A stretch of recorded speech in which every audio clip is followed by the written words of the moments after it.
Hello friends, સ્વાગત છે તમારું મારી ચેનલ મમતાઝ કિચન એન્ડ વ્લોગમાં। તો તમને મારા વિડીયો પસંદ આવે તો વિડીયોને લાઇક કરજો, શેર કરજો અને હા, ચેનલને સબસ્ક્રાઈબ કરવાનું બિલકુલ ભૂલતા નહીં। તો આજની રેસીપી બનાવવાનું આપણે શરૂ કરીએ।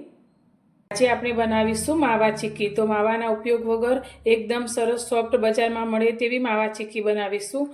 તો અત્યારે માવા ચીક્કી બનાવવા માટે મેં વજનમાં 300 ગ્રામ જેટલા કાચા સિંગદાણા લીધા છે, જેને મેં સારી રીતે સાફ કરી લીધા છે। તો હવે આપણે આમાંથી ચીક્કી બનાવવાની છે। તો સૌથી પહેલાં તો આને આપણે શેકીશું।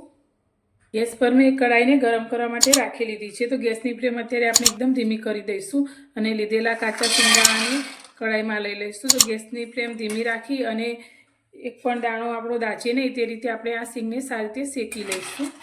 તો આ રીતે હલાવતા જઈશું અને સિંગને સારી રીતે શેકી લઈશું।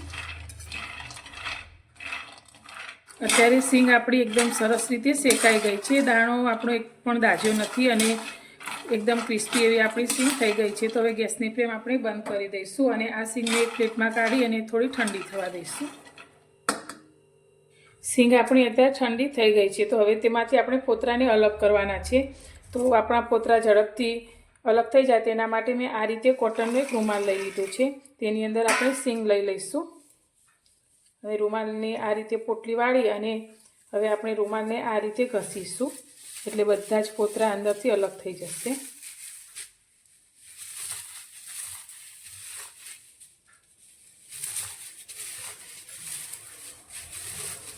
તો ફોતરાને મેં આ રીતે અંદર ઘસી લીધા છે।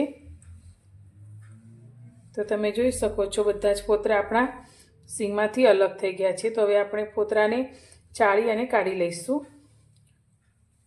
તો તેના માટે અત્યારે એક થાળી લઈ લઈશું અને તેના ઉપર આપણે આ રીતે જારો લઈ લઈશું।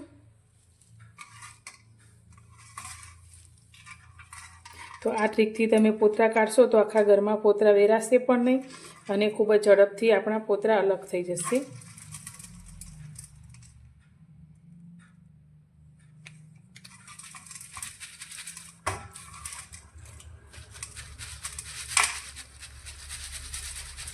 તમે જોઈ શકો છો આપણા ફોતરા બધા જ આ રીતે નીચે નીકળી જાય છે અને ઉપર આપણી એકદમ સરસ એવી સિંગ તૈયાર થઈ છે। સિંગ આપણી સાથે આપણે સાફ કરી લીધી છે। તો હવે એક મિક્સર જાર લઈ લઈશું અને શેકાયેલી સિંગને આપણે જારની અંદર લઈ લઈશું। હવે આપણે સિંગને સારી રીતે પીસી લઈશું। તો સિંગને મેં પીસી લીધી છે। તો તમે જોઈ શકો છો સિંગ આપણી પીસાઈ અને આ રીતે એકદમ માવા જેવી તૈયાર થઈ છે। તેમાંથી તેલ પણ છૂટું પડ્યું છે। તો આપણે આ રીતે એકદમ માવા જેવું તૈયાર થાય તે રીતે તેને પીસવાનું છે। તો તમે હાથથી પણ જોઈ શકો છો। તો જો એકદમ માવા જેવી આપણી સિંગ તૈયાર થઈ છે। હવે આની અંદર અત્યારે 2 મોટી ચમચી જેટલા મેં સફેદ તલ લીધા છે તે અંદર લઈ લઈશું અને ફરી એકવાર આપણે પીસી લઈશું। તો બંને વસ્તુને સાથે આપણે ફરી એકવાર પીસી લીધું છે। તો એકદમ સરસ એવું તેલ છૂટું પડી અને માવા જેવું સ્ટ્રક્ચર આપણું આ માવા ચીક્કીનું તૈયાર થયું છે। હવે આપણે તે જ કઢાઈને ગેસ પર ગરમ કરવા માટે રાખી લીધી છે। તો હવે તેની અંદર આપણે 2 નાની ચમચી જેટલું ઘી લઈશું।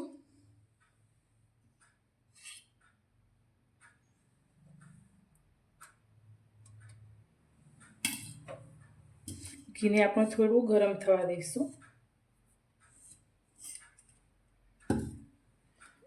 ઘી આપણું થોડું ગરમ થઈ ગયું છે। તો હવે તેની અંદર અત્યારે મેં ગોળ લીધો છે। તો અત્યારે આપણે 200 ગ્રામ જેટલો ઝીણો કરેલો ગોળ લીધો છે, જેને કઢાઈમાં લઈ લઈશું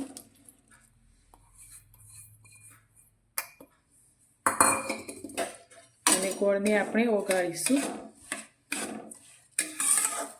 તો માવા ચીક્કીની ફ્લેવરમાં તમે ઇલાયચીનો પાવડર એડ કરવા માંગતા હોય તો કરી શકો છો। સૂંઠનો પાવડર પણ તમને પસંદ હોય તો તે પણ તમે અંદર એડ કરી શકો છો।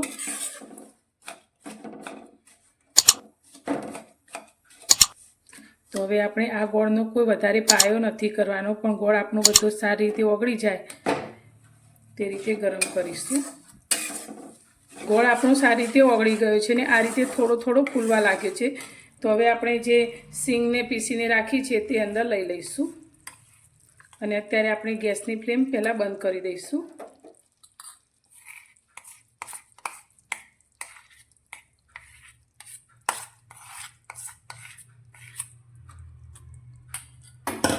અને સારી રીતે ગોળમાં મિક્સ કરીશું.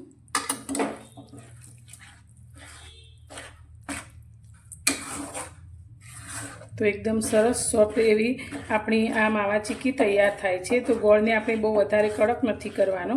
જો વધારે પાયો થઈ જશે તો આપણી ચીક્કી એકદમ કડક થઈ જશે.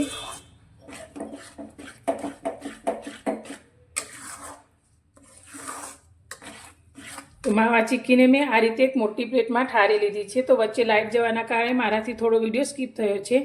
તો વચ્ચે ગરમ હતું ત્યારે જ મેં તેમાં કટ પણ લગાવી લીધા છે. તો હવે આને 10 મિનિટ માટે આપણે ઠંડી થવા દઈશું. બનેલી ચીક્કીને મેં આ રીતે સર્વિંગ પ્લેટમાં કાઢી લીધી છે. તો તમે જોઈ શકો છો એકદમ સરસ એવી આપણી માવા ચીક્કી બનીને તૈયાર થઈ છે. તો તમે જાડી પાતળી તમને જે રીતે પસંદ હોય તે રીતે તમે સેટ કરી શકો છો. તો પોચી એકદમ મોઢામાં મૂકતા જ ઓગળી જાય તેવી આપણી આ માવા ચીક્કી તૈયાર થઈ છે.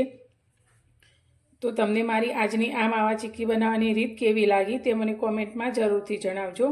અને પસંદ આવી હોય તો વિડીયોને લાઇક કરજો, શેર કરજો અને મારી ચેનલ પર નવા છો તો ચેનલને સબસ્ક્રાઈબ કરવાનું બિલકુલ ભૂલતા નહીં.